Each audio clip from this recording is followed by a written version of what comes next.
Yes, ndoa ni nini?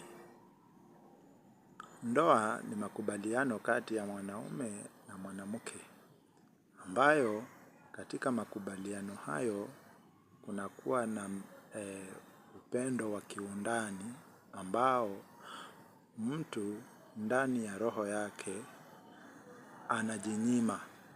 Kuna vitu vingine anaweza jinyima kwa sababu ya mwenzake. Kwa mfano,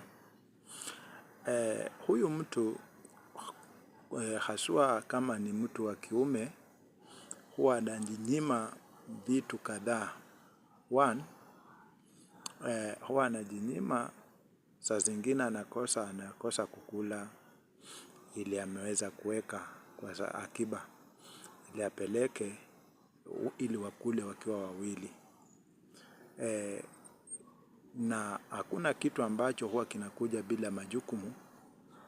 Kweli ni kwamba katika ndoa kuna majukumu.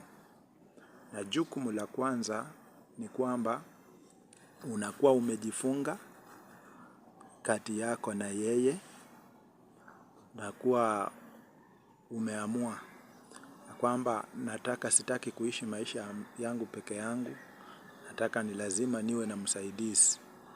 Na kutokea katika huyo msaidizi ambaye utakayemtaka. Shida ni moja ambayo sisi wanaume huwa tunafanya.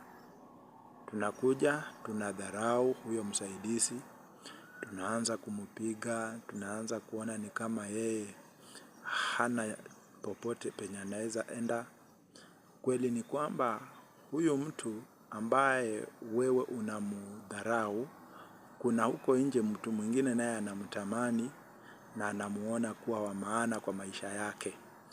Kwa hivyo uchunge sana unapokuwa na mtu, unapompata mwenzako, chunga sana, sababu kati ya wengi waliomtaka, wengi waliobisha kwake, alikubali wewe. Na alipokukubali, kubali tu ukae na yeye, aishi maisha ambayo atajiona kwamba ako katika mahali mzuri. Hata kama hauna fedha, usiangalie pesa, kipato chako, angalia ya kwamba ni matarajio gani ambayo yako mbele yako, ama ni mkataba gani ambao mliweka kati yako na yeye. Na huo mkataba kama mliweka, usiwahi vunja. Kama mwanaume usiwahi vunja. Mwanamke kama wewe ni mwanamke usiwahi vunja.